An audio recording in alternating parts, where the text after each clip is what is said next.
y'all boys? Your boy Merce. I'm here to talk to y'all local drivers. You know, it's a lot of OTR or people fresh out of school, just got their CDLs, and you know, I'm on YouTube and I see a lot of people talking about good paying local jobs. And let me tell you about that. Whenever you see good pay local, that means they gonna work the dog shit out you. That means that you gonna fucking work like a Hebrew slave. You gonna work like an African slave. I'm gonna keep it 100. Anytime you see somebody talking about Cisco, I worked for Cisco for 2 years. Anytime you see somebody saying how good Cisco was, it's because they had a sweet route. You know, I don't even think kissing ass to get you a sweet route. But the only guys you see working at Cisco for years is, you know, 80% of the time, it's the man with a good fucking sweet route. Most of the shit is palletized, you know, he got all the stops where he don't got to move that truck 100 times. He can move the truck one time, do 4 stops, move the truck another time, do one big stop with 600 cases. That's all a pallet drop. Man, let me tell you, I'm gonna break the game down to you. First of all, you gotta work at Cisco. Well, first of all, I got my camera facing this way because I don't want them assholes to see my face. I know a lot of people search up Cisco because a lot of these YouTubers out here saying, hey, go work for Cisco. Like, yeah, go ahead. You're gonna set these people up for failure. So that's why I got my camera turned this way. I don't want them motherfuckers to see my face. Excuse my language. But back to the topic at hand. So when you get to Cisco, right, the first thing I want to tell you, try to apply for a Cisco with the union, with the Teamsters union. Let me tell you why. The Cisco I worked at, I'm gonna be anonymous about the location, because like I said, I don't want the motherfuckers to know who the fuck I am. Whatever. The Cisco I worked at, it was non-union, right? That means it's basically, in a nutshell, you can get fired for anything. You can't fucking fight for your job, and they can pay you basically whatever. Let me explain that. A guy at the Cisco that I worked at, he completes his shift. He goes in to take off, I guess, his returns, you know, remove his pallets. He realized the truck is about 6 inches too far from the docks. He goes back in his truck, throws it in reverse. He bumps the dock. If you know about Cisco, Cisco got cameras in their truck. Okay, this guy had his headphones on. Keep in mind, he's done with this shift, basically. He puts his headphones on. I guess he goes inside, opens the warehouse, the dock doors, you know, the sliding door, whatever you want to call it. Realize, oh shit, I need to back up. Gets back in his truck, backs up, bumps the docks too hard, sets off the camera. The guy's been working there for about 15, 20 years. You think Cisco gave a flying fuck? No. Fired his ass the very next day. One incident.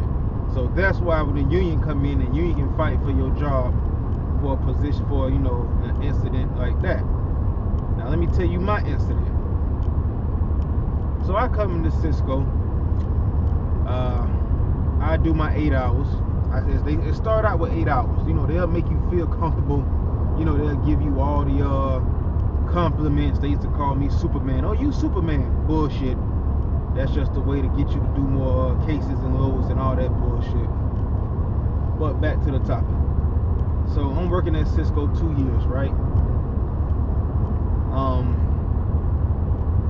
Long story short, my days turned from 8-hour days to 14-hour days really, really quick. 14-hour days was not uncommon. After a while, I got it down packed to about 12-hour days. And the way I did that was I started making deals with the customers. Hey, look, I'll come to you first if you just have somebody to help me. Hey, look, I'll come to you whichever time you want if I can just drop the stuff right there. That's what I did, right? So, So I do 12 to 14-hour days. Cisco has this system, this Chinese overtime system. And basically what that Chinese overtime system is, the more hours that you work, the less overtime that you will make. The guy, Cisco has this system where they say this route is supposed to take this long. If you beat the clock, you get paid better. You know, I think Cisco starts you out at about 23, I believe. Somewhere in that ballpark. Every Cisco is different. My Cisco started you off at 23. So if you beat the clock, that 23 can go up to 25, 27, hell, sometimes 30, right? But my route was never an 8-hour route. And these motherfuckers knew that shit. So that 14 hours I was doing, basically, at one point in time, I was doing damn near 60, 70, 80 hours a week. But the guy who had the sweet route, where his route said, hey, look, you're supposed to be done at 5 o'clock, and he's getting done at 11, he's getting paid maybe 45, 35 bucks an hour with overtime. And then when he gets up at 11 o'clock, he can go help another person for an extra 2 hours overtime. Now let me tell you how that works. That's some more bullshit. You go help somebody for 2 hours. It may take you an hour to get there. Then at that, when you go to a stop, an hour, that's probably just one goddamn stop. So he's getting paid 2 hours overtime for basically doing nothing. Cisco is oiled for you to, how should I say, either make money or just be a sucker. I've seen guys out there make money, and that's because the route is oiled for them to make money. Example, every time this specific guy went on vacation, I did his route. Monday and Tuesday were his easiest days. Monday and Tuesday, he would have a hospital where they would take 600 cases off his truck. And those 600 cases were palletized, and also those 600 cases were pallet drop. That was his first stop, second stop. His third stop was like maybe 40 cases of chicken. Yes, you had to run it in, but it was damn near palletized, so you didn't have to dig for it. His third stop, you had to dig for it, but it was it was a pallet drop. So that route was oiled for him to make money. Versus my stop, example, my first stop is a hotel. A hotel got 30 pieces. So they would literally put 30 fucking pieces on a pallet, right? They would put, I don't know, 15 cases of dry on a pallet, 10 cases of cooler on a pallet, and I don't know, 30 cases of freezer on a pallet. My next stop was a fucking hotel, another 30 cases. So now I have to break down a dry pallet, a cooler pallet, and a fucking freezer pallet. Same thing goes for the third and fourth stop. Another example, my third stop was Flanagan's. If you ever worked for Cisco, you know that Flanagan's is always palletized. You ran it in there, but it was palletized. So your first stop is always palletized. Your second stop will be in a pallet with stop 2, 4, 5, 6, 7. And stop 3, which is Flanagan's, is palletized. So Cisco wanted me to do stop number 1, no problem. Stop number 2, I would have to break down the pallet, put all the merchandise to the side as I'm breaking down the pallet, because you know, for stop number 2 is always going to be at the fucking bottom. And I guess they would want me to put this stuff back on the pallet, you know. Let me explain why. Remember, my stop 3 was Flanagan's, palletized. You take that pallet off the truck, break it down, run it in. So now I'm working myself twice as hard. I do stop 2. So when I see stop 4 inside the pallet, I move it to the side. Stop 5, 6, 7, so on and so forth. I'll move it to the side. So I got smart. I did stop 1. I would skip stop 2. I would go to Flanagan's. Let me explain why I would do that. I would skip stop 2 because I can move that pallet to the side. Take out pallet number 3, which is my Flanagan's. Put it down, break it down, and that's it. Therefore, once I break down that pallet with stops 2, 4, 5, 6, 7, 8 in it, wherever I break it down, I can leave it down the side of my truck. And when it's time to go to those stops, I can just scoop it and go. Apparently, Cisco didn't like that. I'm going to give you the good, bad, and the ugly. You know, these guys who work for Cisco say, hey, it's a good company. Go work for them. Go work for us. Yeah, because you got a sweet fucking route. You know, it's a sweet route. You know, your first stop is 500 cases pelletized. Your second stop is a pellet drop. Your third stop is a pellet drop. Your fourth stop is a pellet drop. Your fifth stop, you run in 20 cases. It's bullshit. You know, that Chinese overtime is a motherfucker. So, you know, I was always, you know, I get to my first stop, and it's already in the red telling me I'm late. And I'm like, how the fuck? I just got here. How the fuck am I late? So, you know, I want y'all the guys to understand that. And they gonna work you like a dirt dog. You know, when you get through, when you first come to Cisco, you don't have a route. So, whoever route that is, he may know where everything goes. You're not gonna know where everything goes. They're gonna let you bring that shit in, and they're gonna point to whatever on the bottom, you know, chicken or whatever it may be. They're gonna say, hey, chicken goes over here, onions goes over there, apples goes over here, lettuce goes over there. Bullshit. Versus the guy who did that route, he knows. You know, you gotta watch those people at the customers. Another example why you gotta watch those customers. The guy who usually does the route, who's off for that day, and they gave you the route, he knows it's a pellet drop. You don't know that bullshit. And you think the customer's gonna tell you it's a pellet drop? No. The customer's gonna say, hey, look, beef goes there, steak goes there,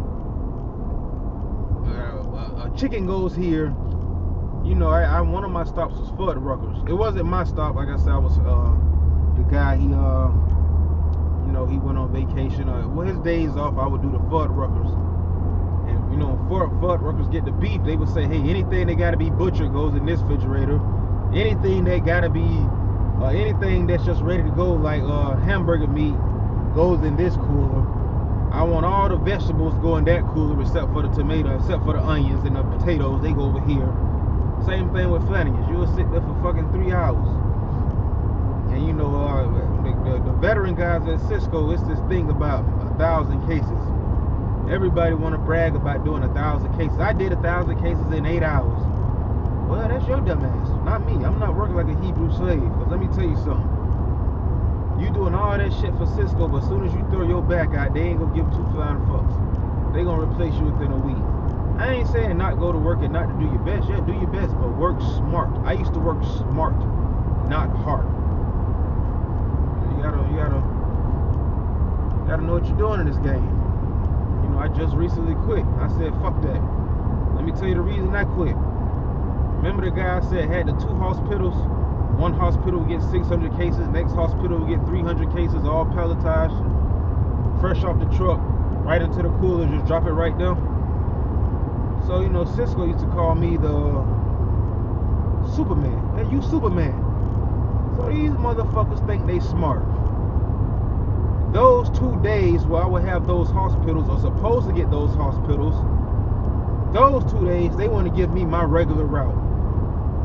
Give somebody else the other guy's route that I usually do when he go on vacation. So for just Monday and Tuesday, they'll get that route to somebody else. But Wednesday, Thursday, Friday, Saturday, hey, here you go, you can have those routes. That's what they would tell me. You can have it. So I went to the office, I say, hey, if I can't get Monday and Tuesday, I don't want the rest.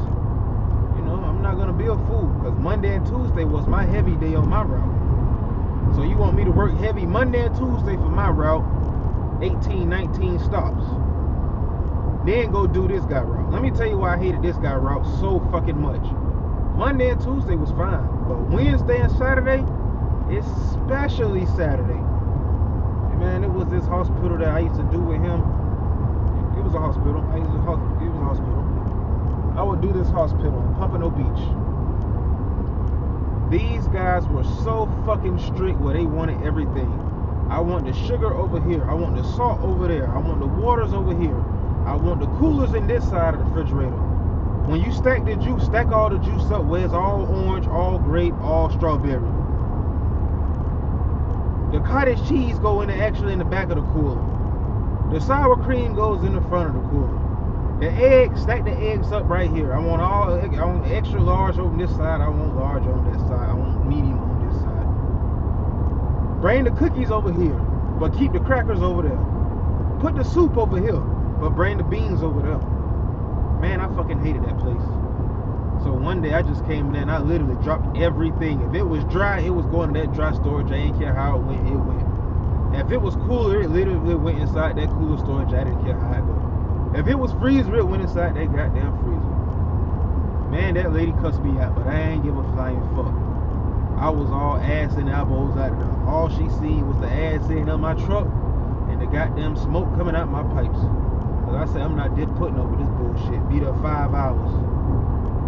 You know, I'm just giving you the